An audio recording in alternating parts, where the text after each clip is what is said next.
तो fluid mechanics को हम कंटिन्यू करते हैं और आज हम बात करेंगे बायोन्सी के कुछ न्यूमेरिकल्स इन द सेंस थोड़ा सा दिमाग उनके अंदर में आपको लगाने की जरूरत होगी।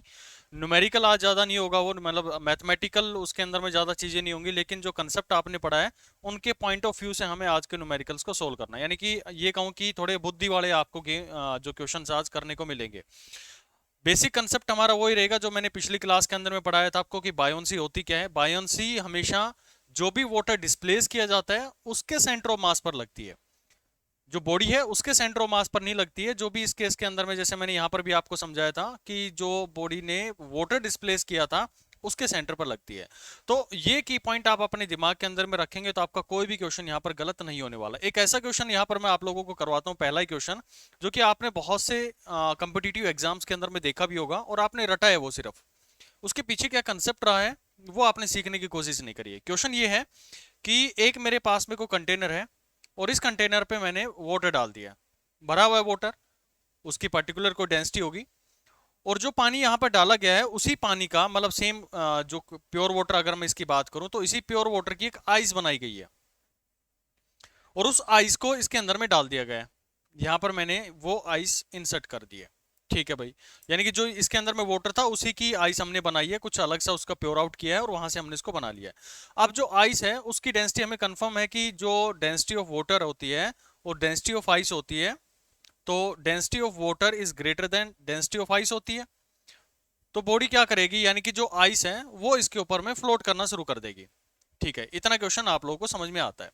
अब मेरा जो क्वेश्चन है वो आप ध्यान से सुने कि कुछ देर के बाद में जो आइस है इसके ऊपर में वो पिघलना शुरू हो जाएगी। जब पिघलना शुरू होगी तो मैं आप लोगों से ये पूछना चाह रहा हूं कि जो वाटर लेवल है उसका क्या होगा।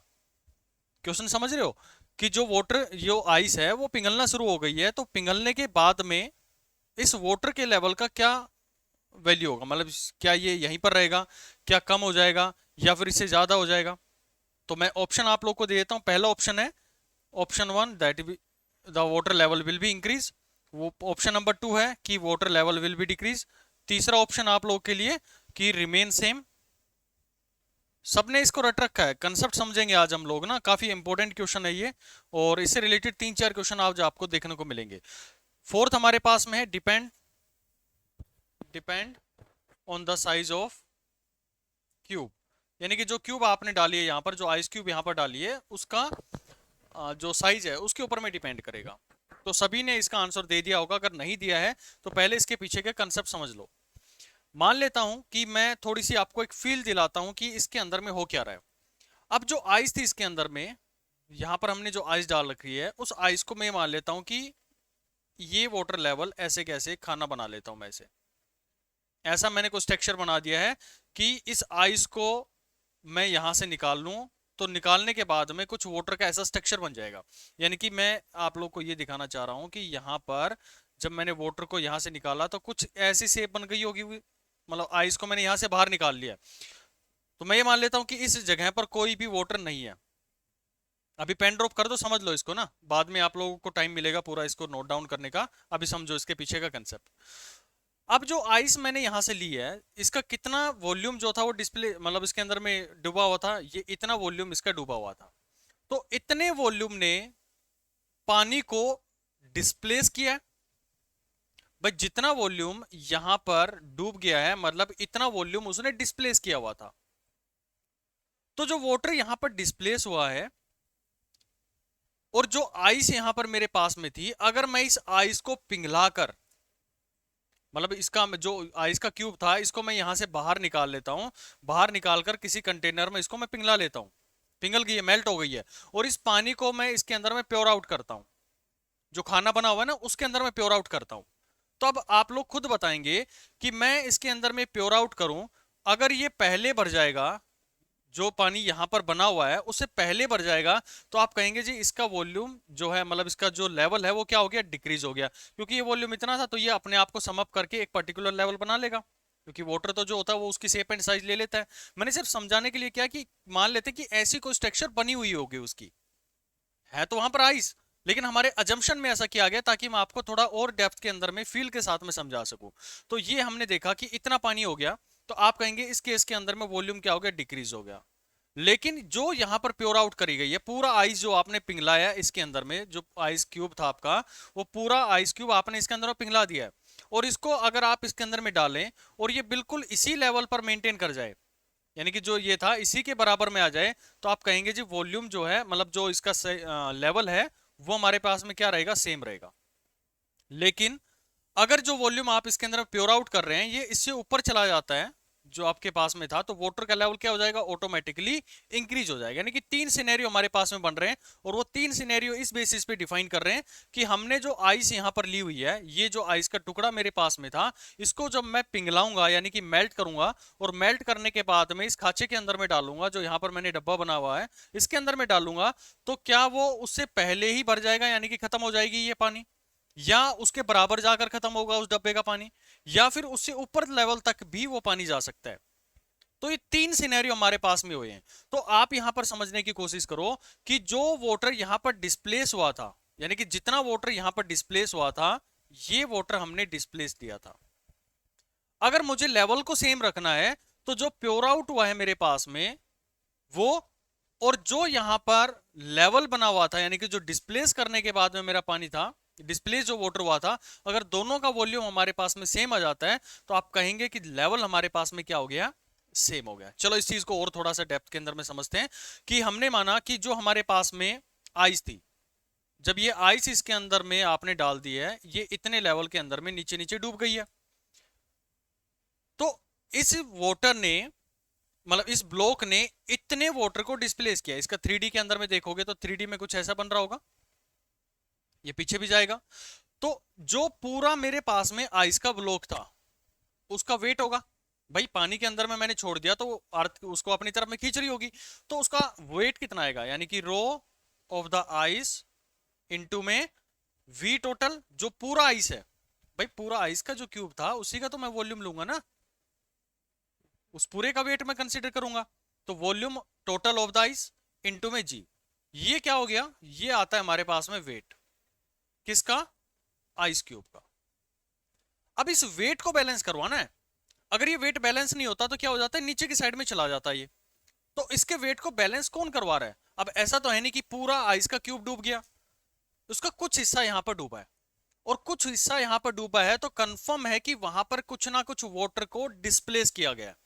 और वाटर को डिस्प्लेस किसने किया है, आइस ने किया है। अब वाटर वहां पर डिस्प्लेस हुआ है, तो उसके ऊपर में जो रिमेनिंग वाटर है वो एक बायोन्सी फोर्स लगाएगा। कॉन्सेप्ट बहुत इंपॉर्टेंट है, ये ध्यान से सुनना इसको, फिर से रिपीट कर रहा हूं मैं इसको, कि ये तो मेरे पास में वेट आ गया इसका पूरा आइस का, जो उसको नीचे दबाने की कोशिश कर रहा है, लेकिन जो दबा हुआ है, यानी कि जैसे आइस उसके अंदर में गई तो थोड़ी सी आइस नीचे जाके डिप हो गई है, तो उसने कुछ ना कुछ वाटर को अपनी पोजीशन से डिस्प्लेस किया गया, यानी कि थोड़ा सा ऐसा खाचा बना था उसके अंदर में, ये खाचा बना था इतना, तो इतना जो पानी डिस्प्लेस हुआ था, इसके ऊपर में जो बचा हुआ पानी है वो एक बायोन्सी फोर्स लगाएगा, और वो बायोन्सी फोर्स उस आइस के वेट को बैलेंस करेगी। समझ रहे हैं कि जो हमारे पास में वेट था उस आइस का, उसको बैलेंस कर रही है, तो वेट बैलेंस कर रही है, तो कौन लगाएगा उसके ऊपर में बायोन्सी फोर्स, बिल्कुल सही, जो हमारे पास में वाटर है वो लगाएगा, यानी कि rho of the water into जो उसका वॉल्यूम था, कौन सा, जो डिस्प्लेस किया गया था, वॉल्यूम डिस्प्लेस ये हुआ था, यानी कि वीडी मेरे पास में था, इनटू में जी, ये हमारे पास में क्या आ गई है, बायोन्सी फोर्स आ गई है। बायोन्सी फोर्स हमने पिछले क्लास के अंदर में काफी अच्छे से इसके बारे में डिस्कस किया था। तो ये वो बायोन्सी फोर्स है जो कि किसको बैलेंस कर रही है, उसके वेट को बैलेंस कर रही है। पूरी फ्लूइड मैकेनिक्स के अंदर में सिर्फ यही चीजें चलेंगी कि वेट होगा, और उस वेट को बैलेंस करवाने के लिए एक बायोन्सी फोर्स होगी, और बायोन्सी फोर्स आएगी कहां से, बायोन्सी फोर्स हमेशा और हमेशा आएगी जो वाटर हमने डिस्प्लेस किया है, जो ऑब्जेक्ट थी उसने जो वाटर डिस्प्लेस किया गया है उसके बराबर आ जाएगा। तो यहां से जी मेरे पास में जी कैंसिल आउट हो गया, तो हम ये कह सकते हैं कि जो वी डिस्प्लेस्ड वाटर है, यानी कि जो यहां पर डिस्प्लेस हुआ है वाटर, वो कितना आ गया, इसको हम लिख सकते हैं रो ऑफ आइस इनटू में वीटी, यानी कि टोटल किसका वॉल्यूम, जो आइस का क्यूब था ये पूरा मेरे पास में, divided by rho of water. ठीक है भाई, ये डिस्प्लेस वाटर है, यानी कि इतना वाटर वहां पर डिस्प्लेस किया गया किसके थ्रू, जब हमने आइस को डाला। अच्छा जी, ये हमारी कहानी यहां तक हो गई है। अब मेरा काम क्या है, तीन सिनेरियो मैंने बताए, कि मैं उस बर्फ को जो मेरे पास में आई थी उसको पिघला लेता हूं, और पिघलाने के बाद में मैं उसको प्योर आउट करता हूं इस खांचे के अंदर में, जो हमने हमारा वाटर डिस्प्लेस हुआ था उतने खांचे के अंदर में मैं इसको डालता हूं। अगर ये इस खांचे को बराबर लेवल पर भर देता है जो बाकी का लेवल भरा हुआ था, तो हम कहेंगे कि हमारा लेवल क्या रहेगा, सेम रहेगा। अगर हम कहें कि ये मेरे पास में कम पहले ही उसको रोक देगा, पहले ही भर जाएगा, तो हम कहेंगे कि वॉल्यूम क्या हो जाएगा, डिक्रीज हो जाएगा। और जब ये उससे ऊपर लेवल पर ले आएगा तो हम कहेंगे कि वॉल्यूम हमारा क्या हो गया, मतलब लेवल जो है वो इंक्रीज हो गया। तो इसी केस को हम यहाँ पर पढ़ते हैं। और उसके अंदर में आप ये मानो कि जो हमारे पास में पानी था, जिसको हमने, जो बर्फ थी, बर्फ का ये मेरे पास में क्यूब था, इसको मैंने पिघला लिया। यहां पर मैंने इसको पिघला लिया। इसका मास जो पहले था वो m1 मास था। जब ये पिघल जाएगा तो इसकी क्या हो जाएगी, डेंसिटी बदल जाएगी भाई, अलग रो हो जाएगा इसका। पहले इसका रो ऑफ आइस था तो इसकी डेंसिटी कम थी, लेकिन जब पिघलेगा तो इसके अंदर में क्या आ जाएगा, रो ऑफ वाटर आ जाएगा। यानी कि ये क्या हो गया है, उसका वाटर का जो डेंसिटी है वो कंटेन कर लेगा। यानी कि इस केस के अंदर में वॉल्यूम अलग होगा, इस केस के अंदर में वॉल्यूम अलग होगा, लेकिन क्या चीज वहां पर कांस्टेंट रह जाती है, जो इस आइस का मास था वो हमारे पास में क्या रहता है, मास रिमेन कांस्टेंट। भाई जितने पार्टिकल उसके अंदर में थे उतने रहेंगे ना, बस वो बात अलग है कि उसका वॉल्यूम चेंज हो जाएगा। वॉल्यूम मतलब वो कितना किसी चीज के अंदर में अपने आप को प्योर आउट कर सकता है, कितना उसके अंदर में डाल सकते हैं हम। यहाँ पर अलग वॉल्यूम रहेगा, यहाँ पर अलग वॉल्यूम हो जाएगा, क्योंकि पहले वो एक आइस की क्वालिटी रखता था, क्योंकि उसके अंदर में एक सॉलिड फॉर्मेशन थी, तो सॉलिड के अंदर में एटम जो थे बहुत पास पास थे। जब आप उसको लिक्विड बना देंगे तो थोड़े मॉलिक्यूल जो है वो दूर चले जाएंगे, तो उसकी डेंसिटी अलग हो जाएगी। और डेंसिटी अलग हो गई है तो आपको पता है कि रो हमारे पास में क्या होता है, वॉल्यूम, मास पर यूनिट वॉल्यूम होता है। तो वॉल्यूम हमारे पास, मास हमारा कांस्टेंट रह रहा है, तो वॉल्यूम रो इंटू में वी।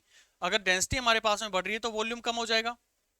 और उल्टा मैं कहूं कि वॉल्यूम अगर इंक्रीज हो रहा है तो रो हमारे पास में क्या हो जाएगी, कम हो जाएगी। तो ये सिनेरियो आपको समझ में आना चाहिए कि जब भी किसी सॉलिड या लिक्विड की बात कर रहे हैं और उनकी फेजेस वगैरह चेंज हो रही हैं, ये हमारा हीट वगैरह के अंदर में भी काम आता है कि जब भी हमारे पास में फेज चेंज हो रही है किसी भी चीज की, तो वहां पर उसका क्या रहता है, मास हमारा कांस्टेंट बना रहता है। अब इसी सिनेरियो का मैं यहां पर यूज करना चाहूंगा। अब ये मान लो कि जो आपने प्योर आउट किया है उसका मास, मतलब जो पहले आइस थी आपकी, टोटल जो आइस का क्यूब था, ये आपका आइस का क्यूब बना हुआ था, सॉलिड फॉर्मेशन के अंदर में था। तो इसका जो वॉल्यूम था वो वीटी आपने मान रखा था। तो रो ऑफ आइस, मास की बात करूं, इंटू में वी टोटल इंटू में जी, यही तो मास होता है इसका। भाई जो मेरे पास में वॉल्यूम था उसको मैं जी से मल्टीप्लाई कर दूं तो ये इसका क्या आ गया, मास था ये रो इंटू में वीटी, और इसके ऊपर में एम जी लगा दूं तो ये इसका वेट हो गया।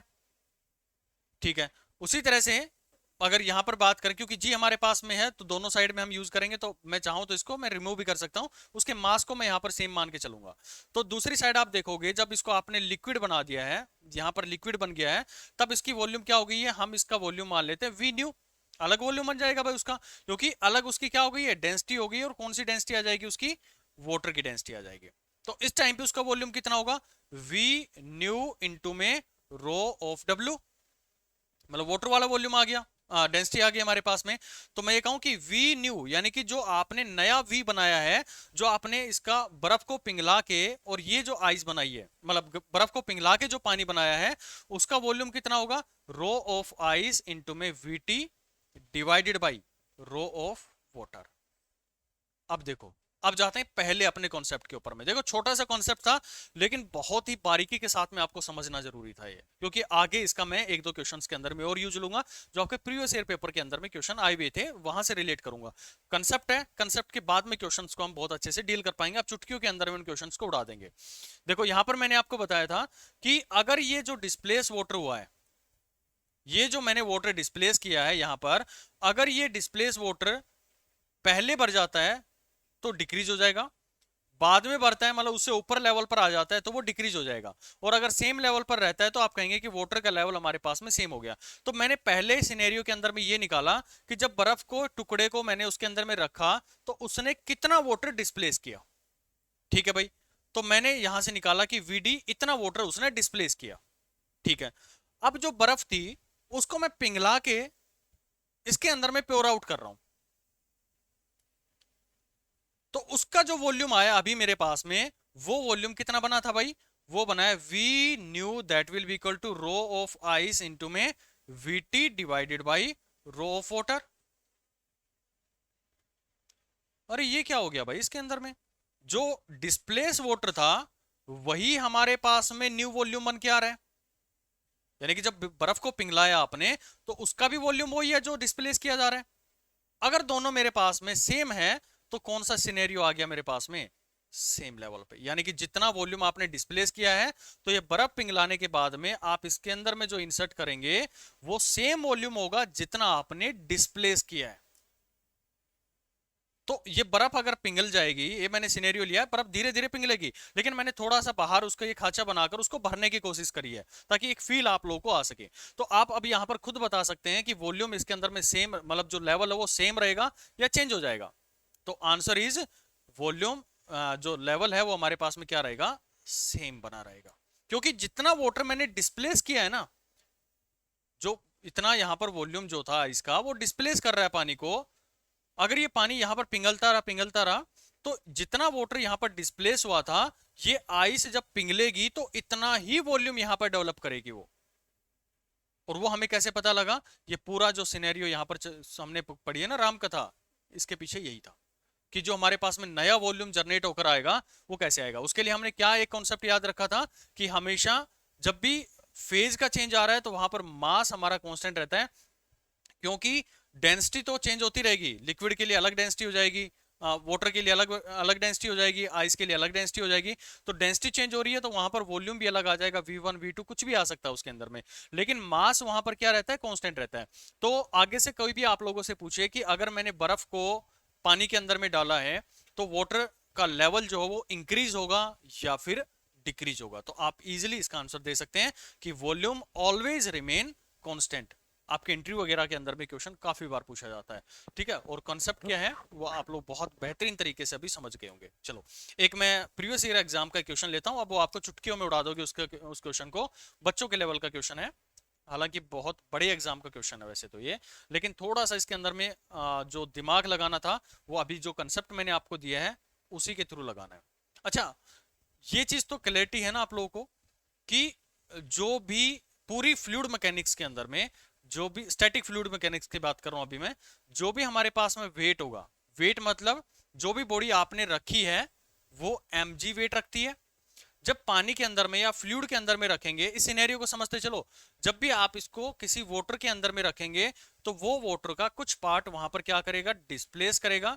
डिस्प्लेस करने का मतलब ये नहीं कि जो जार है या कंटेनर है उसे बाहर निकाल देगा, वो उसकी जगह पर जाकर सेट हो जाएगा और पानी का लेवल ऊपर की तरफ में आ जाएगा। वो तो भाई कोई भी बकेट वगैरह है उसके अंदर में कोई भी आप डब्बा रख के देखो या कोई भी हैवी चीज रख के देखो, कोई भी वुडन ब्लॉक रखो, तो जैसे आप रखेंगे तो साइड में देखेंगे कि लेवल हमारा इंक्रीज हो गया।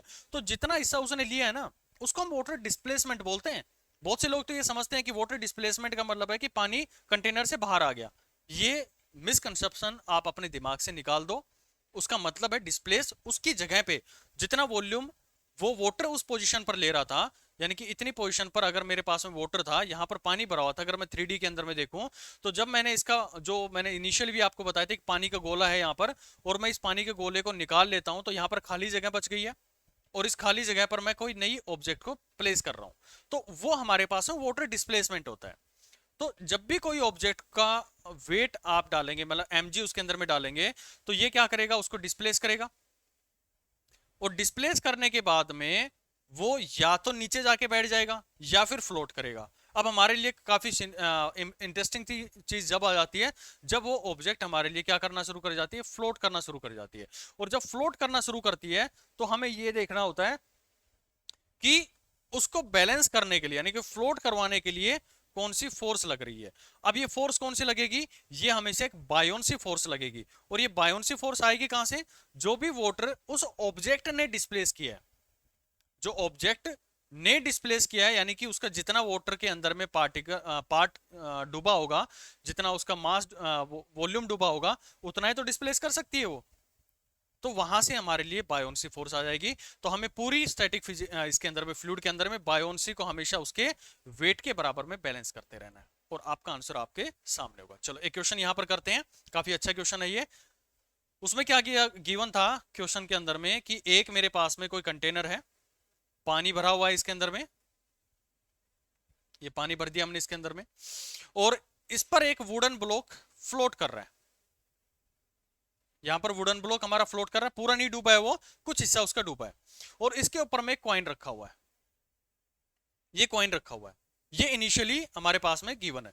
ये एक वुडन ब्लॉक है, वुडन ब्लॉक जिसका मास है मास W, और ये दूसरा जो यहां पर रखा हुआ है ये मेरे पास में कॉइन है, सिक्का है कोई भी, 1 रुपए 2 रुपए 5 रुपए कुछ भी हो सकता है, और इसका जो वेट है वो हमने मान लिया MCA, mass of the coin. Mass की बात कर रहा हूं मैं, क्योंकि मैं डेंसिटी वगैरह से भी डिफाइन कर सकता हूं, लेकिन मैं डायरेक्टली आपको मास दे रहा हूं, क्योंकि मास मैं इजीली इनका कैलकुलेट कर सकता हूं, क्योंकि सॉलिड फॉर्मेशन के अंदर में डेंसिटी और वॉल्यूम हमारे लिए ज्यादा तब रिलेवेंट होते हैं मास निकालने के लिए, जब हमारे लिए क्या हो, फ्लूइड गिवन हो।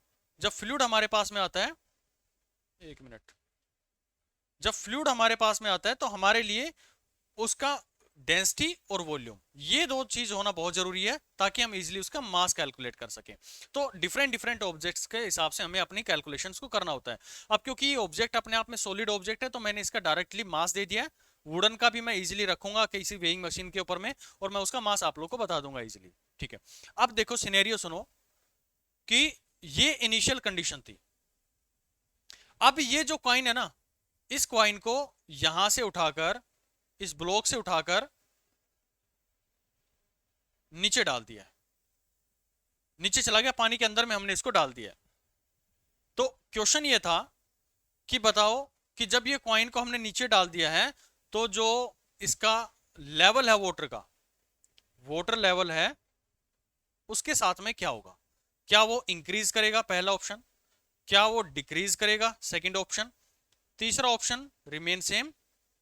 तीन ऑप्शन आपको गिवन थे, और आपको ये बताना था कि जब ये कॉइन को नीचे डाल दिया ना, वुडन ब्लॉक उसके अंदर में ही है अभी, जब आपने इसको डाल दिया है नीचे, तो उस केस के अंदर में वाटर लेवल का क्या होगा? अगर ये वाटर लेवल यहां पर था, मान लेते हैं कि 1 मीटर लेवल पर है, तो क्या ये 1 मीटर से ऊपर चला जाएगा, क्या ये 1 मीटर से नीचे चला जाएगा, या फिर 1 मीटर पर सस्टेन कर जाएगा? दिमाग लगाओ, अभी जो कंसेप्ट दिया था उसी से इसका सॉल्यूशन आएगा। पहले तो ये फाइंड आउट करो कि यार हमारे पास में एक चीज जरूर बताई गई है कि जो भी हमारे पास में मास आएगा, मतलब जो वेट आएगा, उसको हमें बैलेंस करवाना होता है पूरी फ्लूइड मैकेनिक्स के अंदर में। बस इतना हिंट दूंगा, दिमाग लगाओ जल्दी से। भाई हो गया फिर आप लोगों का क्वेश्चन? ये कौन सा ऑप्शन आ रहा है, सेम या फिर डिक्रीज या फिर इंक्रीज? तीनों ही आ रहे हैं। तो समझते हैं कहां पर आप लोगों ने गलती करी है। अगर आप लोगों के सेम आ रहा है तो ये भी गलत है, अगर आपका इंक्रीज आ रहा है तो भी ये गलत है। Answer is volume will be, the level will be decrease. समझते हैं इसके पीछे रीजन क्या है। मान लेते हैं कि जो हमारे पास में इनिशियल लेवल पर वाटर के अंदर में ये दोनों ब्लॉक और कॉइन एक साथ थे। अभी मैं पूरा वाटर वगैरह बार बार नहीं बनाऊंगा, इसको कॉइन को यहाँ पर हमने रखा हुआ है। क्या ये पूरा ब्लॉक इसके अंदर में डूबा हुआ है? नहीं, कुछ पार्ट इसका डूबा हुआ था ना, और वो इतना पार्ट हमने मान लिया कि डूबा हुआ है नीचे वाला, ये मेरे पास में वॉल्यूम इसका डूबा हुआ है। ठीक है, तो जितना वॉल्यूम इसका डूबा है, वही यहां पर क्या हो रहा है, वाटर डिस्प्लेस हो रहा है, उतना ही वॉल्यूम तो वहां पर डिस्प्लेस करेगा वो। अब जो ये वाटर डिस्प्लेस हुआ है, वहां पर क्या लगेगी, उस वाटर की डिस्प्लेसमेंट की वजह से वो एक्सर्नेट करेगा बायोन से। स्पेलिंग में थोड़ा बहुत देख लेना भाई, कभी कभार गलती हो जाए तो, लेकिन कंसेप्ट समझते चलो। ये वाटर मेरे पास में डिस्प्लेस किया इस ब्लॉक ने, जब इसके ऊपर में कॉइन रखा हुआ था, और ये ब्लॉक का खुद का वेट था। अभी पीछे मैंने क्या बताया कि हमेशा जब भी फ्लूइड का कोई क्वेश्चन करो तो उसका एक mg रिप्रेजेंट करो, और mg को बैलेंस करवाएगा बायोन्सी, और बायोन्सी कहां से आएगा, जो वाटर डिस्प्लेस हुआ है वहां से। तो यहां पर वेट क्या आएगा, दोनों का वेट था, मतलब जो mass of the coin plus में mass of the wooden block था, इन दोनों के मास को, या फिर मैं कहूं कि वेट को जो बैलेंस करवाएगी, वो करवाएगी हमारे पास में बायोन्सी फोर्स। ठीक है, जितना हमें समझ में आया। तो इसके वेट को बैलेंस करवाएं, अगर मैं पहला सिनेरियो लूं जब दोनों चीजें एक साथ में रखी हुई, यानी कि इनिशियल लेवल पर, इनिशियली, तो मास ऑफ द वाटर प्लस में मास ऑफ द जो कॉइन है, ये क्योंकि जी दोनों साइड में आएगा, तो मैं उसको चाहूँ तो यहाँ पे रिमूव भी कर सकता हूँ, और लिखना चाहो तो आप लिख भी सकते हो, जी को आप लिख दो। इनटू में जो वाटर वहां पर डिस्प्लेस किया गया था वीडी, इनटू में रो डब्ल्यू इनटू में जी। भाई ये तो बताया था आपको, जो हमारे पास में डिस्प्लेसमेंट आता है यानी कि बायोन्सी जो आती है वो यही होता है कि जो हमारे पास में वाटर है उसका क्या डेंसिटी है, और जितना वाटर वहां पर डिस्प्लेस हुआ था वो, और जी की वैल्यू जो आई हमारे पास में। ठीक है भाई, तो जी से जी हमारे ये कैंसिल हो गया, जी से जी कैंसिल हो गया। तो जो वाटर डिस्प्लेस हुआ है, जब दोनों चीजें रखी हुई है, ध्यान से सुनना, जब दोनों चीजें रखी हुई है, मैं इसको इनिशियल लिख देता हूँ, वी डिस्प्लेसमेंट इनिशियल। तो वी डिस्प्लेसमेंट इनिशियल को आप लिख सकते हैं mass of the water plus में mass of the coin divided by, ये रो को मैं नीचे लेके जाऊं तो rho of the water divided by rho of water. तो ये हमारे पास में वॉल्यूम डिस्प्लेस आ गया, यानी कि ये जो पानी यहां से डिस्प्लेस हुआ है ना, क्यों डिस्प्लेस हुआ भाई? क्योंकि जब आपने ऑब्जेक्ट को, मतलब जो भी बॉडी आपने ली है उसको नीचे रखेंगे, तो वहां से वो अपनी जगह बनाएगा, उस वॉल्यूम की जगह से उस पानी को हटाएगा और खुद जाकर वहां पर बैठ जाएगा। तो जो वहां पर जाकर बैठ रहा है, तो पानी जो है वो खिसक कर ऊपर की साइड में चला गया। अब जो ऊपर की साइड में या कहें कि डिस्प्लेस हो गया है, तो वो इतना डिस्प्लेस हुआ है। अच्छा, अब ये इनिशियल सिनेरियो था। अब हमने क्या किया, उस पानी के अंदर में उस कॉइन को गिरा दिया। लो जी, अब हम सेकंड सिनेरियो की बात करते हैं, सेकंड केस। जब हमने क्या कर दिया, कॉइन को नीचे गिरा दिया, तो कॉइन हमारा अभी चला गया नीचे, तो ये आ गया कॉइन भाई नीचे, नीचे आकर वो बैठ गया, क्योंकि हैवी है वो, उसकी डेंसिटी ज्यादा होती है एज कम्पेयर टू वाटर, तो ये नीचे आके इसकी तली में बैठ जाएगा। और जो ब्लॉक था वो थोड़ा सा लिफ्ट अप होकर ऊपर चला जाएगा। अगर थोड़ी बहुत कॉमन सेंस आप लगाएं तो आप समझ पा रहे हैं कि जो कॉइन था उसके अंदर में वेट था पहले, तो वेट ऑफ द कॉइन और जो ब्लॉक था वो दोनों नीचे की साइड में कंप्रेस, मतलब नीचे की साइड में दबाव डाल रहे थे। कॉइन को मैंने हटा दिया तो ब्लॉक थोड़ा सा ऊपर की तरफ में खिसक जाएगा। अब देखो, अब यहां पर वाटर डिस्प्लेसमेंट कितना हुआ होगा, वाटर डिस्प्लेसमेंट फाइनल, इसकी बात करेंगे हम। तो इसके लिए आप ये समझो कि अभी यहां पर किस किस को बैलेंस किया जा रहा है। तो दो जगह पर बायोन्सी फोर्स जनरेट हो रही है। एक तो जो यहां पर ब्लॉक था उसने वाटर को डिस्प्लेस किया, मतलब उसका कितना हिस्सा, इतना हिस्सा उसने डिस्प्लेस किया। और दूसरा जो था ये कॉइन आकर नीचे बैठ गया है, पूरा का पूरा नीचे आ गया है, तो इसने भी वाटर को क्या किया, डिस्प्लेस किया है। तो मैं इसके द्वारा वाटर डिस्प्लेसमेंट जो हुआ है उसको मान लेता हूं वुडन, और यहां पर मान लेता हूं इसको कॉइन। और टोटल जो डिस्प्लेसमेंट हुआ है फाइनल सिनेरियो के अंदर में, वो हमारे पास में रहेगा V D final, that will be equal to V displacement by water plus V displacement by coin. अच्छा, ये मैं क्यों कर रहा हूं इस चीज को, थोड़ा समझो। क्योंकि मेरे दिमाग के अंदर में ये है कि भाई मैं पहले कॉइन को रखा हुआ है, तो रखा हुआ है तो दोनों मिलकर दबाव लगा रहे हैं नीचे पानी के ऊपर में। तो जो यहां पर वाटर डिस्प्लेस करेगा वो डिस्प्लेस कर कौन रहा है, केवल ब्लॉक का वॉल्यूम की वजह से डिस्प्लेस हो रहा है। कॉइन तो नीचे आके नहीं गिरा उसके अंदर में, ये ब्लॉक नीचे डूबता हुआ जा रहा है। तो इसलिए हमने क्या किया था कि जो हमारे पास में दोनों का वेट था वो वॉल्यूम डिस्प्लेस कर रहा है, तो उसके हिसाब से हमने अपना ये सिनेरियो बना लिया। अब क्या हुआ है कि दोनों अलग अलग हो गए हैं, कॉइन जाकर नीचे बैठ गया है, ये रहा हमारे पास में, और जो ब्लॉक है वो थोड़ा सा ऊपर की तरफ में लिफ्ट हो गया, तो वो कुछ डिस्प्लेस कर रहा होगा वाटर। और जो कॉइन है जहां पर जाकर बैठा है, तो वो अपना आसपास का पानी हटाएगा तभी तो बैठेगा वहां पर। भाई अगर कोई भी चीज जगह बनानी है उसको, कहीं पर जाकर रुकेगा कोई चीज, तो वहां से पानी हटेगा, मतलब उतने वॉल्यूम के अंदर में कोई पानी नहीं है, यानी कि वो वाटर वहां से डिस्प्लेस हो गया है। तो लगा लो इसका केस। अगर यहां पर आप देखें कि जब मैं केवल वुडन ब्लॉक की बात करूं, तो जो यहां पर वुडन ब्लॉक का मास है उसको बैलेंस कौन कर रहा है, उसके वेट को बेसिकली। तो आप लिखना चाहें तो वेट भी लिख सकते हैं, इसको बैलेंस कौन करेगा, ये केस नंबर सेकंड है। सिनेरियो वो चलेगा कि हमने mg लेना है और mg को बैलेंस करवाना है बायोन्सी फोर्स के द्वारा। तो mg हमने ले लिया, ठीक है भाई, जो ब्लॉक था और उसकी ग्रेविटी के दोनों को मल्टीप्लाई किया। इसको बैलेंस कौन करवा रहा है, vd, कौन सा, जो हमारे पास में वाटर के जो इसके ऊपर में ब्लॉक के ऊपर में लग रहा है, जो ब्लॉक की वजह से वाटर डिस्प्लेस हुआ है, इनटू में जो वाटर का डिस्प्लेसमेंट, डिस्प्लेसमेंट हुआ किसका है, जो वाटर था। और हमें पता है कि बायोन्सी फोर्स हमेशा जो वाटर डिस्प्लेस हुआ है उसके सेंटर ऑफ मास पर लगती है, तो यहाँ से आ गया जी, तो जी से जी हमारे पास में कैंसिल आउट हो गया। मैं ये लिख दे रहा हूँ जी, बाकी कोई रिक्वायरमेंट है नहीं, आप सीधा मास को भी वहां पर बैलेंस कर सकते हैं। तो आपको समझ में आया कि मास of the wooden block is balanced by voter displacement by wooden into में रो ओमेगा। ठीक है भाई, तो यहां से आपका v डिस्प्लेसमेंट बाई वुडन कितना आया, ये हमारे पास में m omega divide by rho omega, ये पहली क्वेश्चन मेरे पास में बन गई है। ठीक है कुछ नहीं, जब मैं इसको जस्ट आपको रिवाइज करवाऊंगा इस टाइम पे, थोड़ा सा इनको क्लब करेंगे चीजों को, तो आराम से एक स्टेप के अंदर में समझ जाएंगे। अभी अलग अलग मैं इसलिए कर रहा हूं ताकि अलग अलग आपको समझ में आ जाए कि क्या हो रहा है इसके अंदर में, पूरे सिनेरियो के अंदर में।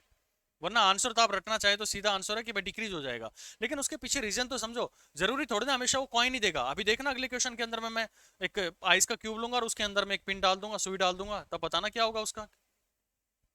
ठीक है, अब देखो यहाँ पर दूसरा केस कि जो कॉइन था वो नीचे जाके बैठ गया।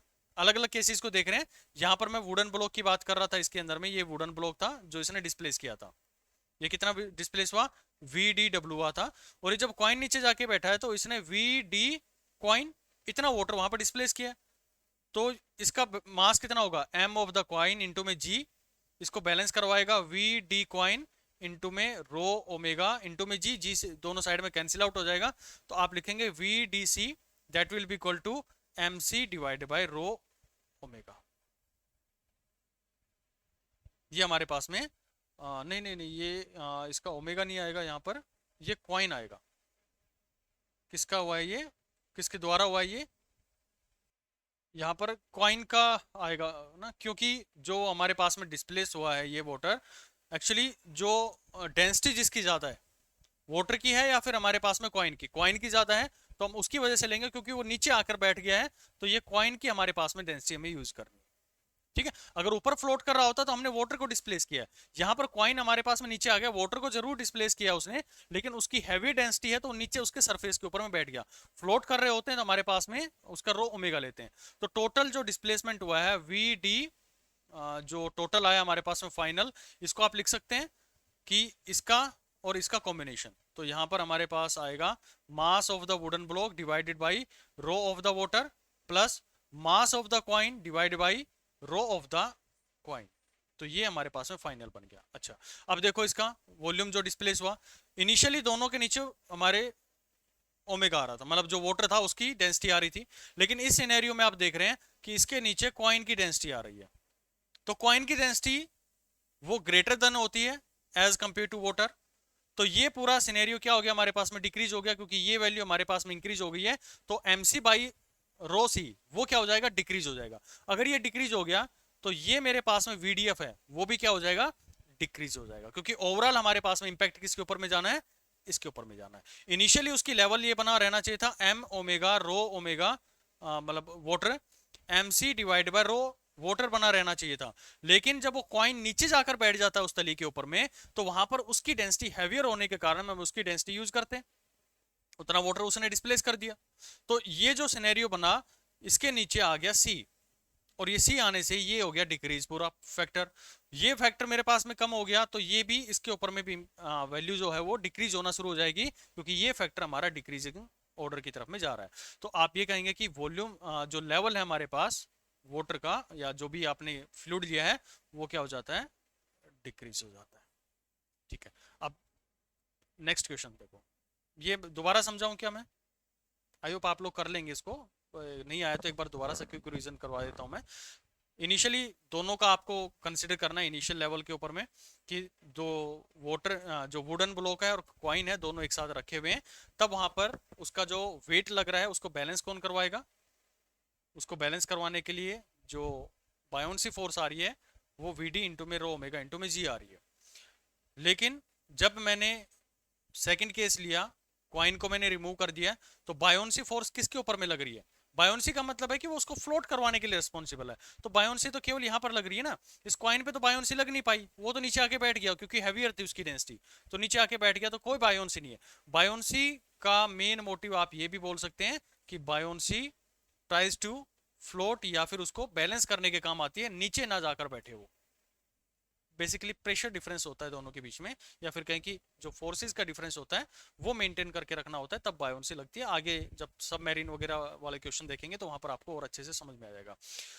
अब दूसरा सिनेरियो मैंने, जब कंडीशन ये थी कि जब कॉइन को मैंने नीचे ड्रॉप कर दिया है, तो ड्रॉप करने के बाद में अब आपको अलग अलग ऑब्जेक्ट के ऊपर में देखना है कि कितना, क्योंकि दोनों चीजें वाटर के अंदर में लगी हुई है, ये वाटर कॉइन है वो भी नीचे गिर गया है और जो ब्लॉक है वो भी डूबा हुआ है, तो दोनों के ऊपर में कोई ना कोई बैलेंसिंग फोर्स लग रही होगी, ये कोई ना कोई वाटर को डिस्प्लेस करेगा। यहां से वाटर डिस्प्लेसमेंट करेगा तो उसकी बायोन्सी से हम निकाल लेंगे। यहां पर कितना वाटर डिस्प्लेस करेगा, जितना उसका मेरे पास में मास है वही यहां पर डिस्प्लेस कर देगा, तो mc इंटू में जितना डिस्प्लेस वाटर हुआ और जो उसका डेंसिटी था, कंप्लीट ही वाटर डिस्प्लेस कर देगा। ठीक है ना, जितना कॉइन का था उतना डिस्प्लेस करेगा वो, क्योंकि उसकी डेंसिटी ज्यादा है और नीचे आकर बैठ गया, उसके ऊपर में कोई भी बायोन्सी फोर्स नहीं लगेगी, तो हमें रो सी यहाँ पर ले लेना है। ओके, और जब ये सब कर लेंगे तो आप लोग देखेंगे कि जो फाइनल हमारे पास में वीडी बना है और जो इनिशियल हमारा बना था उसके अंदर में ये सिनेरियो आप लोग समझे कि उसमें रो ओमेगा आ रहा था और यहाँ पर रो सी आ रहा है, और रो सी एज कंपेयर टू, यानी कॉइन की डेंसिटी है वो ज्यादा होती है एज कंपेयर टू वाटर, तो इस केस में जो लेवल है वो हमारा क्या हो जा रहा है, डिक्रीज हो रहा है, because V D initial is less than greater than V D F. चलो अब नेक्स्ट हम एक क्वेश्चन और करके देख लेते हैं इसके अंदर में। इसी से जुड़ा हुआ एक क्वेश्चन और देता हूं मैं आप लोगों को, और ये एक एग्जाम का आया हुआ क्वेश्चन है ये, और इसके अंदर में आप लोग देखेंगे कि कंटेनर है। कंटेनर क्यों लेते हैं भाई, क्योंकि फ्लूइड है तो उसको कोई ना कोई शेप हमें देनी पड़ेगी, उसका अपना कोई शेप एंड साइज नहीं होता है, उसको कहीं ना होल्ड करने के लिए हमें कंटेनर वगैरह में डालना पड़ता है। ठीक है भाई, हमने कंटेनर के अंदर में पानी भरा हुआ है, ध्यान से सुनना इस क्वेश्चन को। यहां पर मैंने एक आइस का क्यूब लिया हुआ है और इसके अंदर में मैंने इमर्स कर दिया है। क्यूब का मतलब ये होता है कि मैं 3D के अंदर में इसको देखूं तो ये कुछ इस तरह का बना हुआ है ये, ठीक है, जो घर में आप लोग बर्फ वगैरह जमाते हैं फ्रीजर के थ्रू, तो वो है ये मेरे पास में, इस तरह का क्यूब बना हुआ है ये, और इस क्यूब के अंदर में मैंने एक निडल यानी कि सुई जो है वो, या फिर कोई भी आयरन की चीज है वो इसके अंदर में डाल रखी है। ठीक है, और ये पूरा आइस का जो कवर है इसके चारों तरफ में है, क्योंकि इनिशियली वो क्या है पूरा सॉलिड फॉर्मेशन के अंदर में, अंदर ही मतलब मैंने पानी भरा, पानी भर के उसके अंदर में सुई डाल दी और सुई डाल के उसको फ्रीजर में डाल दिया, तो क्या करेगी सुई बीच में कहीं ना कहीं सेट हो जाएगी। ठीक है भाई, वो सुई जो है वो अंदर में इसके सेट हो गई है। अब मैंने इसको पानी के अंदर में छोड़ दिया, जब मैंने इस पानी के अंदर में छोड़ा है तो ये इनिशियली लेवल पर फ्लोट करेगा, करेगा क्योंकि नीचे मेरे पास में वाटर है, रो ऑफ द वाटर, और यहां पर बाहर में क्या है, रो ऑफ द आइस है। ये तो हमारा सिग्निफिकेंस में है नहीं ना, यहाँ पर आयरन वो तो इसके अंदर में है, जो यहाँ पर सिग्निफिकेंस में आएगा वो आयरन का क्यूब, ये जो आइस है उसका क्यूब है मेरे पास में, वही फ्लोट करेगा। तो इनिशियली जो है वो यहाँ पर फ्लोट कर रहा है। अब मैं जो आप लोगों से पूछना चाह रहा हूं कि जब ये आइस पिघल जाएगी, यानी कि आफ्टर मेल्टिंग ऑफ आइस, आपको ये बताना है the level of the water. अगर ये इनिशियली मैं ये मान लूं कि लेवल जो था इसका 1 मीटर पर था, तो कौन सा सिनेरियो सही रहेगा इसके अंदर में कि वॉल्यूम जो लेवल है वो यहां पर इंक्रीज हो गया, पहला ऑप्शन, दूसरा ऑप्शन डिक्रीज हो गया, तीसरा ऑप्शन सेम रह रहा है, और fourth option depend on the density of the, जो depends on size of cube, वही सेम हमारे पास में साइज ऑफ क्यूब के ऊपर में सेम वही सिनेरियो है जो अभी आप लोग को समझाया था। क्वेश्चन एग्जाम के आए हुए हैं दोनों ही जो अभी मैंने करवाए हैं, और इनिशियली आपको पहले ये मान के चलना पड़ता है कि हमेशा जब भी फ्लूइड आएगा तो फ्लूइड के लिए आपको उसका वेट पता होना चाहिए, यानी कि mg पता होना चाहिए। mg आप निकाल लेंगे स्टेप नंबर 1 के अंदर में। फिर आपको ये पता होना चाहिए कि भाई ये जो वोट mg आए ना इसको बैलेंस करवाना है, और ये बैलेंस कहां से होगा, ये बैलेंस होगा जो वाटर डिस्प्लेस हुआ है ना उसके द्वारा लगाई गई बायोन्सी फोर्स के थ्रू।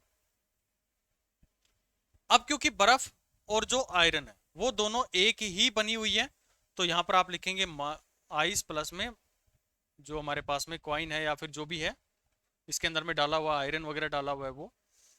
एक केस यहां से निकालेंगे आप, जो कि हमने पिछले क्वेश्चन के अंदर में भी किया था कि जब ये दोनों का हमने इकट्ठा माना था तब वहां पर कितना वाटर डिस्प्लेस हुआ था।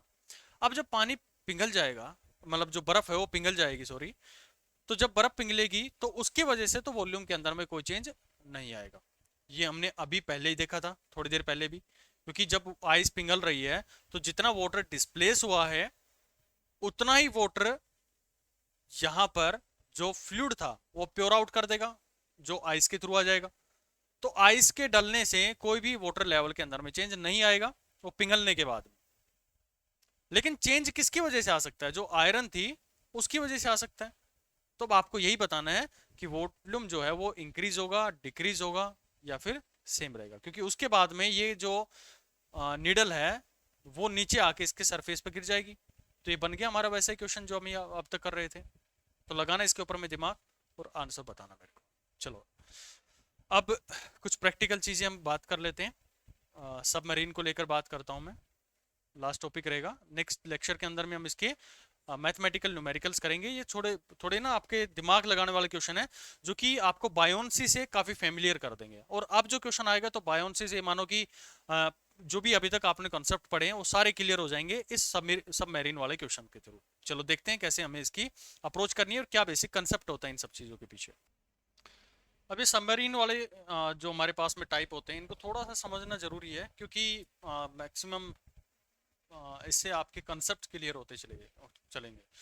क्योंकि जो आपने अभी तक बायोन्सी को पढ़ा है ना, इसके अंदर में उसका प्रैक्टिकल इंप्लीमेंटेशन होता है।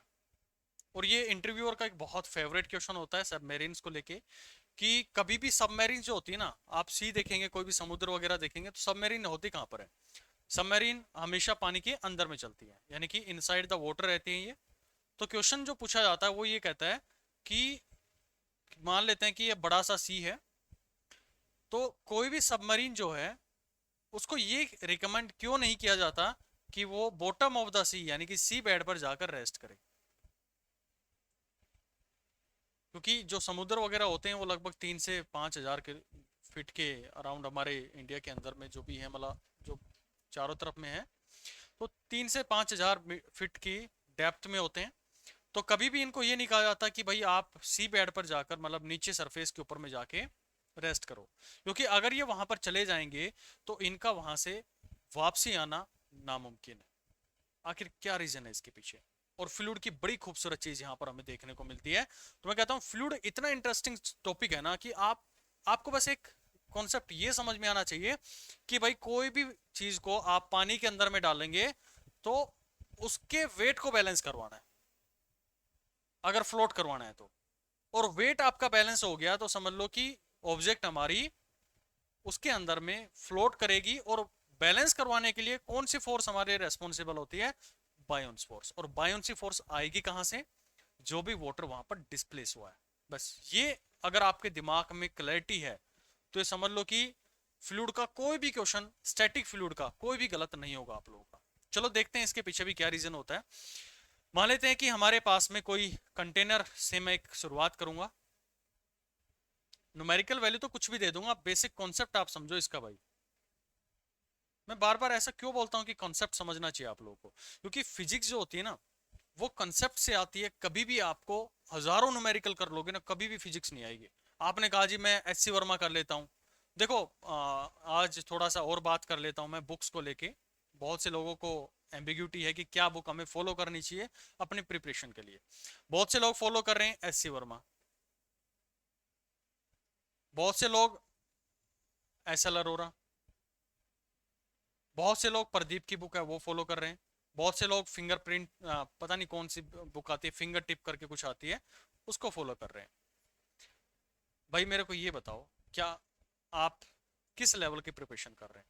अगर आप आईआईटी लेवल की बात कर रहे हैं तो आपके लिए एस सी वर्मा वगैरह बेस्ट है। ये मतलब एक तरह से आप ये मानो कि रेफरेंस बुक है, ये सफिशिएंट नहीं है, इससे आपको क्वेश्चंस के टाइप पता लगते हैं। एस एल अरोरा उनके लिए बेटर है जो किसी ओलंपियाड वगैरह की तैयारी कर रहे होते हैं, उनके लिए काफी अच्छा आता है। और जो हमारे पास में प्रदीप की बुक है ये आपके थ्योरी के कॉन्सेप्ट बनाने के लिए बहुत अच्छी है। और फिंगर ट्रिप नाम ही मैंने तो पहली बार सुना इसका भाई। ठीक है, तो डिफरेंट डिफरेंट बुक्स आप लोग यूज करते हैं। अगर आप किसी टीचिंग एग्जाम्स की बात कर रहे होते हैं तो मैं आप लोगों को ये रिकमेंड करूंगा, देखो ये चीज मैंने आप लोगों को बता दी है, किसी भी और अदर एग्जाम की बात करते हैं चाहे आप टीचिंग का कोई भी एग्जाम हो, तो जो मेरा रिकमेंडेशन होता है वो होता है कि यूएसएस की एक बुक आती है नीट की, वो आप फॉलो कर सकते हैं। काफ़ी अच्छे इसके अंदर में न्यूमेरिकल्स होते हैं और टॉपिक वाइज इसके अंदर में न्यूमेरिकल्स होते हैं, प्रीवियस ईयर के क्वेश्चंस होते हैं बेसिकली इसके अंदर में। तो वो आपके इन कॉन्सेप्ट्स को, जब भी आप कोई चीज़ यहाँ पर पढ़ रहे हैं, मानो फ्लूइड मैकेनिक्स पढ़ रहे हैं, मैं सीट भी डालूंगा उसकी, लेकिन अभी आप लोग इसके अंदर में ये देखें कि कॉन्सेप्ट पे पकड़ बनाने के लिए, कि एक कॉन्फिडेंस आपके अंदर में डेवलप हो जाए, तो ये बहुत बेटर बुक है। आप इनिशियली अगर एच सी वर्मा के अंदर में फंस गए ना, तो फंसे रह जाओगे, आपका टाइम निकल जाएगा, आपको पता भी नहीं लगेगा और आपका एग्जाम आपके सामने आ जाएगा। तो कभी भी डायरेक्ट इस लेवल पर ना पहुंचे, अपने कॉन्फिडेंस को बूस्टअप करते चलें, लेवल वाइज लेवल, क्योंकि स्मार्ट स्टडी बहुत जरूरी है आपके एग्जाम के प्रिपरेशन के लिए। चलो देखते हैं इसके अंदर में। मान लेते हैं कि सबमरीन है, और सबमरीन का कोई एक भी ऑब्जेक्ट है, उसको मैंने नीचे डाल दिया। यहाँ पर ये एक बॉडी है, इसको नीचे की तरफ में हमने डाल दिया है, ये आगे, और इसका ये वाला जो हाइट है ऊपर से, इसको हाइट नंबर दे दिया मैंने h1, और यहां से ये नीचे वाले एंड की जो हाइट है, नीचे वाला जो है इसकी हाइट है h2, और इस कंप्लीट ऑब्जेक्ट की जो हाइट है वो हमने मान लिया है h। बायोन्सी को थोड़ा और फील के साथ में समझते हैं। अब देखो, और जो ऊपर इसका क्रॉस सेक्शनल एरिया, यानी कि ये वाला क्रॉस सेक्शनल एरिया के बारे में मैं बात कर चुका हूं। अगर इसका रेडियस r है तो ये एरिया आ गया मेरे पास में पाई r स्क्वायर, ठीक है, ऊपर वाला जो एरिया। ओके, अब जो प्रेशर है इसके ऊपर में या फोर्स है, वो इसके वॉल के ऊपर में भी लग रही होगी। तो एक फोर्स इस साइड लग रही है, एक फोर्स इस साइड लग रही है, तो दोनों साइड में फोर्सेस एक दूसरे को न्यूट्रलाइज कर लेंगे। तो हम ये मान लेते हैं कि जो हमारे पास में नेट फोर्स है एफ नेट ऑन वॉल, वो आ गई है भाई जीरो। वो तो जीरो हो गया, उसका तो हमें कोई केस यहाँ पर कंसिडरेशन में नहीं लेके आना, ठीक है। अब बात करूं मैं कि इसके टॉप के ऊपर में कितना प्रेशर लग रहा है और बॉटम में कितना प्रेशर लग रहा है, तो इसकी मैं एक एफबीडी तैयार कर लेता हूं। अगले पेज पे करते हैं इसको। ये मैं इसकी एक एफबीडी तैयार कर लेता हूं, थोड़ा और बेहतरीन तरीके से आपको समझाने के लिए। एफबीडी समझते हैं ना, फ्री बॉडी डायग्राम, यानी उस पर लगने वाले जितने भी फोर्सेज हैं। तो पहला जो फोर्स है इसका मान लेते हैं सेंटर ऑफ मास, ये है इस ऑब्जेक्ट का, तो ये नीचे की साइड में लग रहा है कितना, mg। इस ऑब्जेक्ट का मास है m, जो यहाँ पे हमने डाली है, इसका मास मैंने m आपको प्रोवाइड कर रखा है, ठीक है। अगर मैं इसके टॉप एंड की बात करूं, तो टॉप एंड पे प्रेशर कितना लग रहा है भाई, देखो इस पॉइंट के ऊपर में प्रेशर कहां से लग रहा है, एक तो बाहर जो एटमॉस्फेरिक प्रेशर है वो लगा रहा है इसके ऊपर में, और साथ ही ये एक डेप्थ के अंदर में है, तो इसके ऊपर में कुछ वाटर का लेवल है, तो वो वाटर इसके ऊपर में प्रेशराइज कर रहा है। तो इसके टॉप एंड के ऊपर में लगने वाला प्रेशर कितना हुआ, पी नोट प्लस रो जी H1। भाई ये तो होता है हमारे पास में प्रेशर, जो प्रेशर किसी भी सरफेस पॉइंट पर निकालते हैं, रो जी एच के बराबर होता है, और यहाँ पर एच जो दिया गया रो जी H1 प्रोवाइडेड है, और ये कितने एरिया में लग रहा है, पाई आर स्क्वायर। ये हमारे पास में आ गया, यानी कि जो प्रेशर आया इनटू में एरिया आ गया, तो ये आ गया हमारे पास में फोर्स, क्योंकि प्रेशर इज फोर्स का perpendicular component divide by area होता है। तो फोर्स आ गई हमारे पास P इंटू में A, यानी कि इस पर्टिकुलर पॉइंट पर फोर्स जो लग रही है वो ये लग रही है, ठीक है। एरिया से मल्टीप्लाई कर दिया तो वहां पर फोर्स आ गया। अब दूसरे पॉइंट की बात करूं मैं, इसके बॉटम पॉइंट की बात करें, तो बॉटम पॉइंट पर लगने वाला प्रेशर देखो, P नोट तो बाहर का हमारा एक्सटर्नल प्रेशर हो गया जो एटमॉस्फेरिक प्रेशर लग रहा है, प्लस रो जी S2।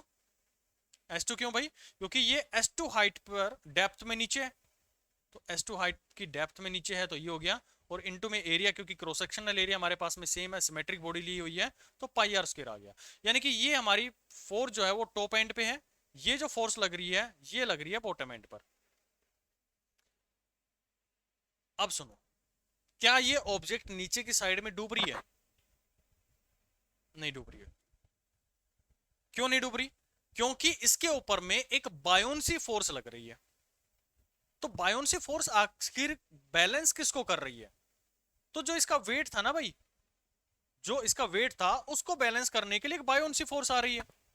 और बायोन्सी फोर्स जनरेट कहां से हुई है, तो आप देख रहे हैं कि जो टॉप एंड पे फोर्स लगी है और जो बॉटम एंड पे फोर्स लगी है, इनके मैग्नीट्यूड के डिफरेंस के बराबर, यानी इनका जो हमारे पास में नेट समेशन आएगा, जो बॉटम पे लगी है जो टॉप में लगी है, इन दोनों का समेशन आएगा। अगर ऊपर वाली फोर्स ज्यादा हुई तो ऑब्जेक्ट नीचे की तरफ में चला जाएगा, नीचे वाली फोर्स ज्यादा हुई तो ऊपर की तरफ में चली जाएगी ऑब्जेक्ट। तो जो नेट हमारे पास में बन के आ रहा है, तो आप ये कहेंगे कि जो बायोन्सी आ रही है, BUOYANCY, बायोन्सी जो हमारे पास में आ रही है, इन दोनों का आप सब्ट्रैक्शन में लिखेंगे तो रो पी से पी नोट तो कैंसिल आउट हो जाएंगे। यानी आप ये कहो कि एफ बी माइनस में एफ टी, जो टॉप एंड और बॉटम एंड के डिफरेंस की बात करूं, तो रो इंटू में जी इंटू में एस टू माइनस में एच इंटू में पाई आर स्क्वेयर। और ये बायोन्सी फोर्स किसको बैलेंस करवा रही है? उसके मास को बैलेंस करवा रही है, ये सॉरी उसके वेट को बैलेंस करवा रही है। तो आप ये भी तो कह सकते हैं कि जो यहां पर S2 माइनस में H1 था, वो किसके बराबर है? S2 माइनस में H1, ये ऑब्जेक्ट की हाइट के बराबर में। तो यहां से ऑब्जेक्ट की हाइट आई तो आप लिखेंगे रो इंटू में जी इंटू में एच इंटू में पाई आर स्क्वेयर। ये चीजें आपने पहले भी पढ़ी है, पहले भी इन्हीं चीजों को पढ़ा है। ये यहाँ पर आर स्क्वायर चला जाएगा तो वो वहां पर प्रेशर डेवलप कर देगा और वो रो जी एस के बराबर हो जाएगा। लेकिन मैं यहाँ पर जो आपको समझाना चाह रहा हूँ, वो ये पॉइंट समझाने के लिए ये सारा सिनेरियो रचा गया है कि यहाँ पर अगर जो ऑब्जेक्ट है वो नीचे, एक मिनट भाई ये क्या बन गया, ये ऑब्जेक्ट अगर नीचे बैठ गया, उसके सरफेस के ऊपर में चला गया नीचे की साइड में, तो क्या इस पॉइंट पर कोई फोर्स लग सकता है? भाई इस पॉइंट पर फोर्स लगने के लिए एक सफिशिएंट अमाउंट ऑफ वाटर होना चाहिए। यानी कि अगर कोई भी वाटर की लेयर नहीं है, तो ये जो पी नोट प्लस में रो जी एस टू इंटू में पाई आर स्क्वायर आप लोग लगा रहे थे, तो ये तो हो गया भाई मेरे पास में जीरो, ये वाला जीरो हो गया। तो ये फोर्स मेरा नीचे की साइड में लग रहा है, ये फोर्स ऊपर की साइड में लग रहा है, तो ये ऊपर लगने वाला फोर्स तो हो गया जीरो। तो नीचे टोटल फोर्स अब कौन कौन सा लग रहा होगा? तो नीचे इसके ऊपर में लग रहा है, एक तो इसका mg लग रहा है, और एक ऊपर से जो प्रेशर लग रहा है यानी कि फोर्स ऑन द टॉप, तो mg प्लस में जो यहां पर प्रेशर फोर्स आपने लगाई है कितना, पी नोट प्लस में रो जी एच वन इंटू में पाई आर स्क्वेयर।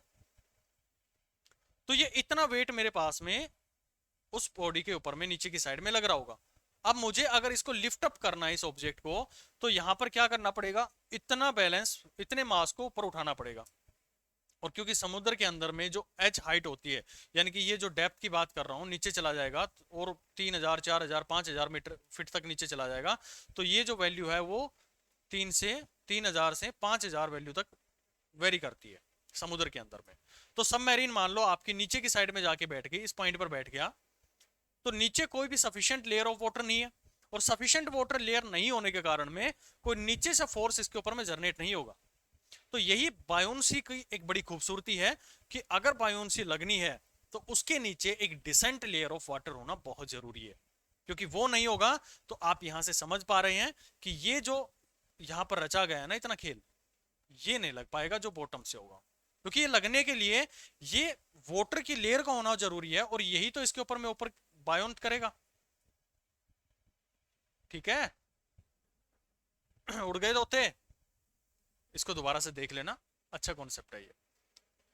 और ये एच जो हाइट है ये काफी हमारे पास में डेप्थ में होती है, तो इसलिए अगर मुझे इस पनडुब्बी को जो नीचे बैठ गई है और इसको बाहर निकालना है मुझे, तो इतना अमाउंट ऑफ मुझे फोर्स लगाना पड़ेगा, जो कि सबमरीन के या पनडुब्बी के जो इंजन होते हैं वो जनरली नहीं लगा पाते। तो पनडुब्बी एक बार नीचे गई तो नीचे रहेगी, वो बाहर नहीं निकल सकती with the effect of engine जो सबमरीन के अंदर में होते हैं या पनडुब्बी के अंदर में होते हैं। और बाहर से भी आप अगर उसको निकालने की कोशिश करेंगे तो बहुत हाई लेवल ऑफ फोर्स आपको लगाना पड़ेगा। तो ये रीजन होता है कि कभी भी पनडुब्बी वगैरह जो होती हैं उनको सी बेड पर रेस्ट करने के लिए नहीं बोला जाता है। और ये पूरा जो सिनेरियो यहाँ पर मैंने समझाया है, ये थोड़ा बायोन्सी की एक फील जनरेट करने के लिए आपको समझाया गया है, ताकि बायोन्ट फोर्स को लेके आप और कॉन्फिडेंट हो जाओ।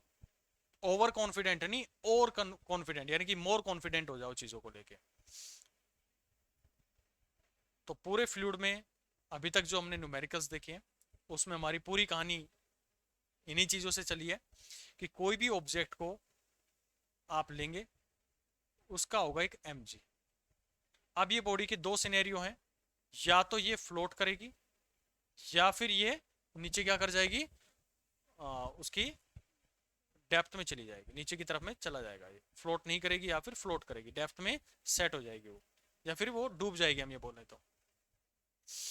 जब दोनों केस होंगे, तो जब फ्लोट की बात कर रहे हैं हम, तो फ्लोट के अंदर में आप लोग देखेंगे कि जो वाटर डिस्प्लेस किया गया है उस ऑब्जेक्ट के वॉल्यूम के द्वारा, ये वाला, वो इस पूरी ऑब्जेक्ट के मास को बैलेंस करेगा। यानी कि यहां से जो बायोंट फोर्स लगेगी एफ बी, किसके द्वारा लगी है, जो वाटर हमारा डिस्प्लेस हुआ है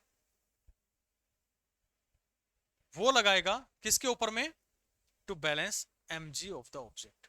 अब ये mg कैसे भी आ सकता है, हो सकता है कि कभी एक ऑब्जेक्ट रखा हो सकता है कि कभी एक ऑब्जेक्ट के साथ में मैंने दूसरा ऑब्जेक्ट भी रख दिया हो सकता है कि दूसरा दो ऑब्जेक्ट लिए और उसके अंदर में मैंने करके रख दिया। तो तीनों सिनेरियो मैंने समझा दिए, इससे बाहर कोई क्वेश्चन आप लोगों का नहीं बनता है।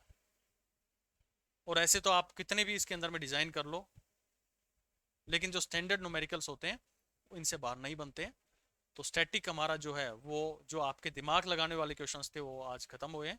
पार्ट 2 हम इसके अंदर में करेंगे, उसके अंदर में न्यूमेरिकल बेस्ड क्वेश्चन देखेंगे और काफ़ी अच्छे लेवल के क्वेश्चन उसके अंदर में हम कंसिडर करेंगे। तो आई होप आपकी आज की जो क्लास थी वो आपको समझ में आ गई होगी। पेन ड्रॉप क्लास थी आज ये, कोई इसके अंदर में नोट करने वाली बात नहीं थी, समझने वाली ज़्यादा चीज़ें थी। नोट्स आप लोग को मिल जाएंगे आपकी ऐप के ऊपर में, कंटेंट सेक्शन के अंदर में भी, तो आप वहाँ से भी नोट करना चाहें तो कर सकते हैं। और जो भी आज की क्लास पढ़ाई गई है इसको एक बार दो बार ज़रूर रिवाइज कर लें, क्योंकि अगला जो क्लास रहेगा उसके अंदर में इन्हीं कॉन्सेप्ट्स का मैं यूज़ करूँगा। जो बायोंट फोर्स की एक फील आप लोग के अंदर में आनी चाहिए, वो जब तक डेवलप नहीं होगी ना, इस यूनिट को पढ़ने का कोई फायदा नहीं है। और उसकी फील कहाँ से आती है, जो लास्ट में आप लोग को अभी मैंने बताया ना, ये वाला, कि एक मास होगा, फ्लूइड आते ही दिमाग में आ जाना चाहिए कि बॉडी को मैंने डाल दिया, भाई मास है और मास को मुझे बैलेंस करवाना, और बैलेंस करवाने के लिए एक बायोंट फोर्स जनरेट होगी, और बायोंट फोर्स जो जनरेट करेगा वो करेगा कितना मेरा पानी वहां पर डिस्प्लेस हुआ है, जो फ्लूइड है वो डिस्प्लेस हुआ है। वाटर नहीं लिखना चाहिए मुझे यहाँ पर, फ्लूइड लिखना चाहिए, जो फ्लूइड वहां पर डिस्प्लेस हुआ है बस निकाल लो उसके कारण। और इसका हमें पता है कि रो डी, जो हमारे पास में जी होता है ये उसका डिस्प्लेसमेंट होता है। ये डेंसिटी जो भी ऑब्जेक्ट होगी, डी हमारे वी सॉरी वी, जो वॉल्यूम वहाँ पर डिस्प्लेस हुआ था, और जी ये हमारा टोटल उसके अंदर में हम निकाल सकते हैं। और इन्हीं की कैलकुलेशन करते हुए हम आगे की चीज़ों को भी कंसिडर करेंगे।